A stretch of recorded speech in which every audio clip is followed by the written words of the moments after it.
E Gustavo Petro, presidente da Colômbia, se impõe e pode ser a fagulha da resistência contra Donald Trump. Vem comigo. Antes de seguir, gostaria de pedir seu like nesse vídeo e sua inscrição nesse canal. Peço também, caso você possa e queira, sua contribuição clicando no botão valeu ou se tornando membro aqui do blog do Cadu Amaral, clicando no botão seja membro. Os membros do blog do Cadu Amaral têm acesso a conteúdos exclusivos e assim você ajuda mais um espaço de luta contra o fascismo à brasileira. Ao final do vídeo, deixe seu comentário. Concorde, discorde ou complemente. Mas sempre se lembre que só não vale xingar, nem falar da mãe do povo. Compartilhe esse vídeo em todas as suas redes sociais e também no WhatsApp e no Telegram, se você tiver. Lembrando que se você é de Alagoas, você pode assistir ao blog do Cadu Amaral na TV Com Marcel, canal 12 da NET. Se você não é de Alagoas, você pode assistir a TV Com no link que está na descrição desse vídeo. Obrigado. Segunda-feira, 27 de janeiro, são agora 11 horas da manhã, e a confrontação entre o presidente da Colômbia, Gustavo Petro, e o presidente dos Estados Unidos, Donald Trump, mostrou que é possível impor limites ao todo-poderoso Tio Sam e ao megalomaníaco Donald Trump.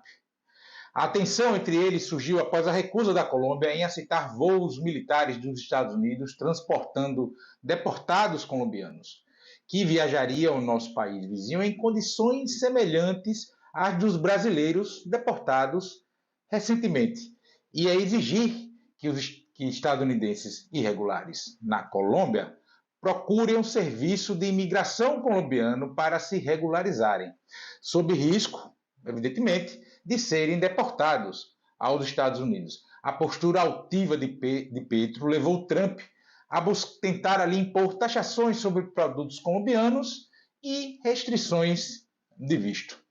Trump ameaçou impor tarifas de até 50% sobre produtos colombianos, além de sanções financeiras e restrições de vistos para as autoridades colombianas. Essas medidas foram uma resposta à recusa de Bogotá em permitir que 2 aviões militares dos Estados Unidos aterrissassem no país para deportar colombianos. A reação de Petro foi imediata e contundente. Ele rejeitou publicamente o uso de aviões militares dos Estados Unidos e exigiu que os colombianos fossem tratados com dignidade durante a repatriação. Além disso, Petro decidiu usar o avião presidencial colombiano para garantir um retorno digno aos seus concidadãos deportados, reafirmando o compromisso de seu governo com a dignidade dos migrantes. Após a chegada dos brasileiros aqui, aquela coisa toda, todo mundo voltou o olho para o que estava acontecendo, e isso gerou essa reação do Gustavo Petro, presidente da Colômbia. Donald Trump recuou, ou seja, as bravatas de Donald Trump duraram uma noite, recuou e retirou as tarifas a mais para produtos colombianos. Petro venceu, mesmo numa situação dificílima, tá? Uma vez que há, por exemplo, dezenas de bases militares dos Estados Unidos na Colômbia, gente. Historicamente, a Colômbia sempre foi subserviente aos Estados Unidos, né? Até a chegada de Gustavo Petro. Petro destacou a importância da soberania colombiana e latino-americana, criticando as políticas econômicas predatórias e desrespeitosas com os direitos humanos de Donald Trump. Ele associou, inclusive, as políticas de Trump a uma exploração desenfreada de recursos naturais como petróleo e aos impactos globais negativos dessas políticas. A mensagem de Petro foi clara: a Colômbia não aceitará ser tratada como um país submisso às vontades dos Estados Unidos. Além disso, Petro reiterou que seu governo não permitirá que seus compatriotas sejam tratados de forma desumana em processos migratórios conduzidos pelos Estados Unidos. Essa postura não apenas reforçou a posição da Colômbia no cenário internacional, mas também inspirou outros países a questionar as políticas de deportação dos Estados Unidos.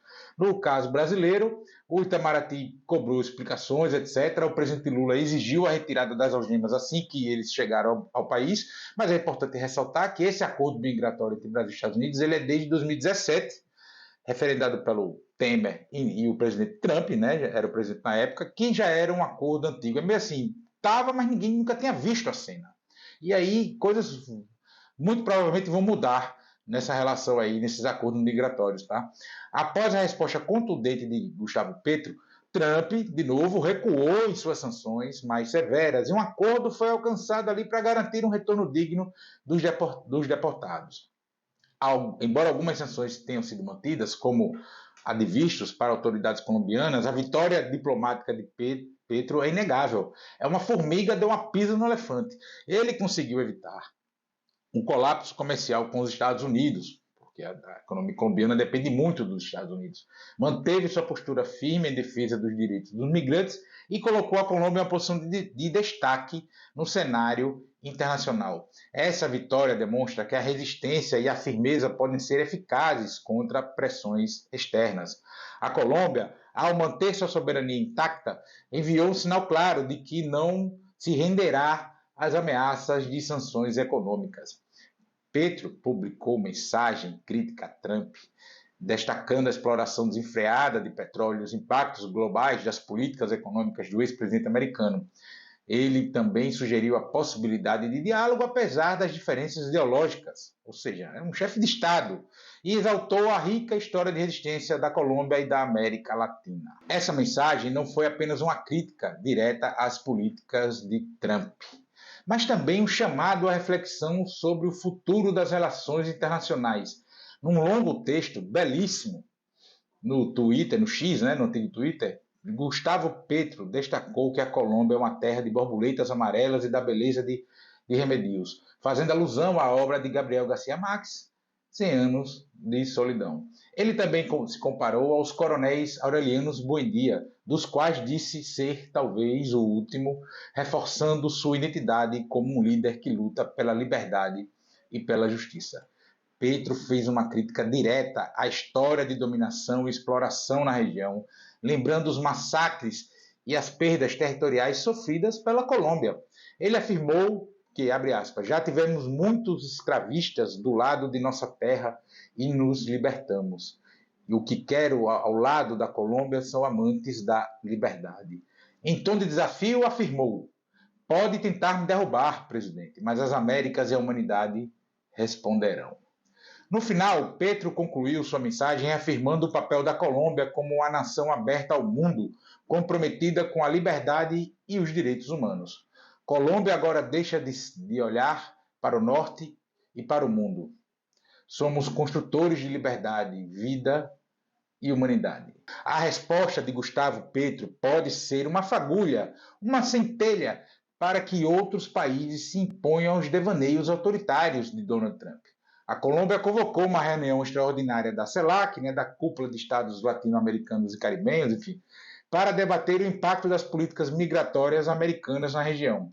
Essa iniciativa busca unir os países latino-americanos em uma frente comum contra políticas que ameaçam a dignidade dos direitos dos cidadãos na região.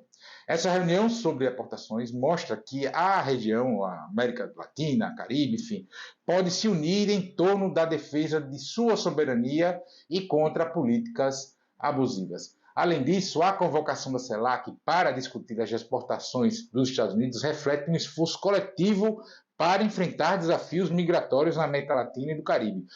A reunião, que contará com a participação de vários presidentes da região, visa criar estratégias conjuntas para proteger os direitos dos migrantes e garantir um tratamento digno durante os processos de deportação.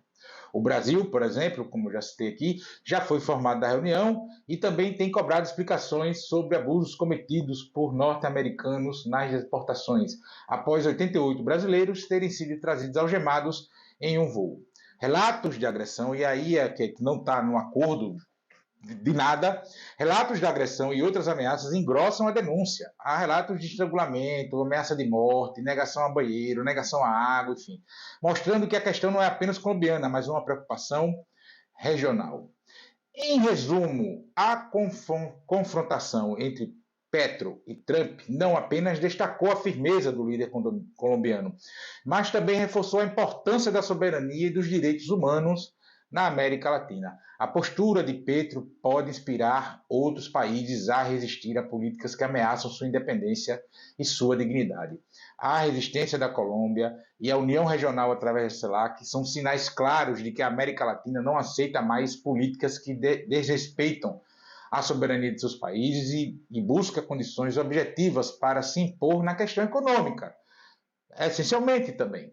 E aí a China joga um papel fundamental nisso, dado o peso e a influência comercial que a China tem nos países, não só no mundo todo, mas especialmente aqui, nos países da América Latina e do Caribe. Essa postura firme de Petro, a depender, melhor dizendo, do que sair da reunião da CELAC, pode ser um modelo para outros países que enfrentam desafios semelhantes, mostrando que a resistência e a cooperação regional são ferramentas poderosas para proteger os direitos e a dignidade dos povos. Um exemplo, um paralelo de situação mais ou menos parecida, quando o Supremo Tribunal Federal tirou o X do ar no Brasil. O desespero dos caras, além da perda de receita, porque o Brasil é um país com mais usuários, era a ideia para a Europa, por exemplo, para outros países. Dá para tirar do ar, dá para peitar esse cara aí, né? Não tem que ficar temendo. Aí, essa coisa do Petro é a mesma coisa. Não é à toa que Marco Rubio, secretário de Estado dos Estados Unidos, agora recém-possado, viajará por países da América Central. O encontro da CELAC ocorre na mesma semana em que Marco Rubio fará um giro por Panamá, Costa Rica, El Salvador, Guatemala e República Dominicana. A agenda poderia estar marcada antes, mas essa coisa agora da CELAC após a postura do Petro, enfim, com certeza nessa conversa vai estar, além da agenda mais geral do Donald Trump, Rubio deverá impor a esses países, ameaçando, seja lá de que forma for, uma não adesão desses países às decisões da CELAC, caso a CELAC adote uma postura uníssona de resistência ao expansionista e megalomaníaco Donald Trump. A verdade, gente, é que Trump é um fanfarrão, perigoso e neonazi, mas fanfarrão que está à frente de um império decadente. Estamos presenciando o início do fim do Império Estadunidense. E como todo império em decadência, há esperneio e mais agressividade para se segurar onde está. Foi assim com todos os impérios da humanidade. Além do que, muita coisa do que Trump anuncia com o intuito de colocar medo já era feito pelos Estados Unidos. A exemplo da deportação. Aparentemente ele botou polícia comum para ir atrás, anuncia, faz aquele grito, bota o terror, bota o medo e as pessoas saem correndo. Mas o Biden deportou tanto quanto o Donald Trump, eu acho que até mais, e vários presidentes aí.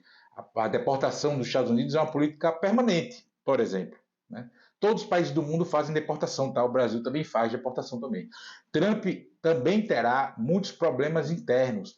Trump terá muitos problemas internos e externos para cuidar. Mas a bravataria não vai parar. Trump é como se fosse aquele bicho acuado que tenta parecer maior e mais forte do que é para se impor ou às presas ou aos predadores. É evidente que feras acuadas atacam e justamente por isso é que a unidade dos povos contra ele é urgente.